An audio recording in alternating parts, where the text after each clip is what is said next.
On the 3rd of May, I was playing a match in Kerala, as I remember. My mom called and a lot of people from the family called, my brother, my sister, and I was surprised like what might have happened. So when I called back after the match got over, I got my phone, I called back, and I was really worried what happened. And then I heard my mom crying over the phone. She was saying that they were burning houses, there were gunshots, there were attacks, and which I was really worried and scared. I thought maybe I would lose all of them. I'm talking to them for the last time. I don't know how to express that feeling. It was really scary because as I said, I thought I would lose all of them, and I was speaking to them for the last time. And I told my mom, please do not hang up the call, please be on the line. Yeah, that's how it happened on the 3rd night, and I was to fly on the 4th back to Hyderabad after we played the match. And I stayed the entire night awake and was speaking to my mom over the phone. And fortunately, they escaped. The Indian Army, they evacuated them from Chochanpur. They provided trucks, buses, and jeeps to evacuate them from there.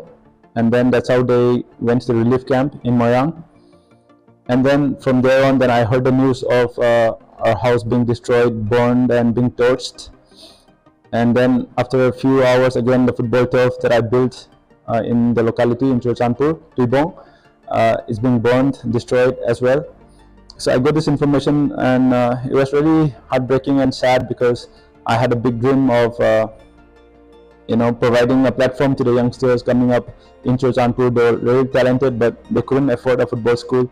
So my dream, my plan was to provide them a platform where they can become a professional player, and then they can go on and play for the national team, and then become a great player for the country and help their family as well, because as you know now, football, once they become a professional, they can help their family and people around them, their life changes. So that was my plan, but then this incident happened and everything got destroyed and everything being robbed, taken away. Fortunately, I would say my parents, my family, everyone escaped alive, and that's,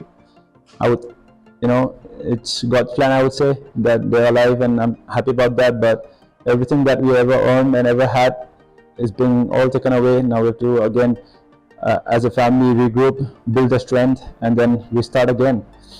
Yeah, that's pretty much what's at the moment. And what's unfortunate is we still have no clue when we can return back home. Well, there is no home. That's what I heard from a few friends that I have back there in Chochanpur. They told me that our house is being destroyed, broken down, and so as the football turf as well. And so there is no place called home for me to go back. But I hope we can rebuild and restart again once the government gives us a green signal. I would say that we are safe to go there, we are safe to start a new life, because like us, there are many families who are stranded elsewhere in relief camps and many other places in Manipur who are finding it hard to survive as well. So it's getting tougher each day. So I hope the solution is there. The concerned people who are to look after us and to protect us and to give us the shelter and for us to build our future on, to decide. And so we can't plan anything at the moment, and it's really sad to see my family suffering. That's one of the reasons I couldn't go play for the national team on the 15th of May. I was called for the national team to represent the country, which I couldn't go because given the situation back home was very difficult for me to not be able to be part of the team, because playing for the country is the highest honor and it's everyone's dream, so as mine. But my decision to not go was never easy, but as we all understand that family in our life is the most important thing, so I had to be with them in the difficult moments and the most difficult times of our lives, because our house were burned, they didn't have any place to live in, and they were morally down, they were crying, they were depressed. I had to be there for them as a strength, as a support. And so that was my decision to not be able to be part of the Indian team, which won both the tournaments with great performances from my teammates, which I missed out on in my career. In a footballer's life, playing for your country, it doesn't come every now and then. So missing out on such tournaments and such matches, we hardly play around 10 matches a year for the national team. So I have missed out on those 8 to 10 matches, which is really sad. But given the situation, I think anyone would choose to be with the family, given the hardship, given the worst scenario that my family faced and everyone in Manipur and Churchandpur faced. So that was my decision to be with my family. Where we know the name of the tournament and where to come? The tournament was held in Bhubaneswar, the Continental Cup, and SAF Cup was held in Bangalore, which both of the tournaments are won by the Indian team. It was held during the month of June and July. So how many people are selected from Northeast for the tournament? From Manipur, I think 784 were selected, from which I couldn't turn up because I am from Churchandpur, where we the Meitei are the minorities there. So I'm the only one from there. So I couldn't go for the camp because the reason that my house and everything was torched and burned and my family was staying in relief camp, I couldn't go. So yeah.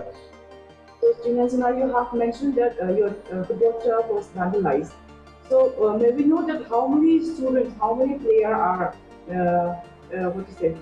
practicing in your football turf in a day? A lot of kids come train, and I provide them training in the morning, free of course, and then in the evening their bookings, they come to play and things like that. My plan was to have an established football school, for which I was building up a gym, spa, and for ice and hot therapy as well. So I was trying to do things what a professional player gets, so that they are trained well in the gym, they are trained well in the ground, and then they have a good recovery session as well. So that was my plan, that was my dream, which I won't give up on. I will again hopefully restart again and try to build elsewhere. That's my dream, and I won't give up on that. But for now, it's very difficult to plan because, as I said, there is no certainty when we can go back and restart again. As we know that your house has been burned down, completed also, and you have made and you have got a great impact on your career due to the violence. Just we want to know that where are you staying right now? I'm staying at my friend's place, Salam Ranjan, my fellow match, who is also a professional player, right now playing for Gokulam, Kerala. He helped me while I was finding a rent in Manipur where my family of 12, 13 people could stay together. It's very difficult to find a house as such. So luckily he built a new house, and his previous house that they were living in was vacant. So my family shifted there and we're living there all together. And coming to the point where my playing career, at the moment I'm playing with Hyderabad FC in the Indian Super League, and for the national team, which I missed out on, I will work hard again and to be part of the team, which it's my aim to work hard and perform well at my club to be again selected for the Indian team. So what was the reaction of the coach when you decided not to participate in the tournament? Of course, it was very difficult for myself to speak to the coach about me not being able to attend the camp, but he understood the situation perfectly, which I'm really thankful to him. And also Sajid sir, the General Secretary of AIFF, for allowing me and understanding me my situation, and for being so supportive and giving me words of encouragement and support during this difficult time. And the coach said to me, and even Sajid sir said to me, that your family is the most important thing in our lives, and you have to be there for them and make sure you are safe and the family is safe. And then whenever you're ready, and you again come back to the national team and fight for your place. So those words were very welcoming to me in a hard situation and hard times. So I would like to thank them as well for being so supportive and understanding.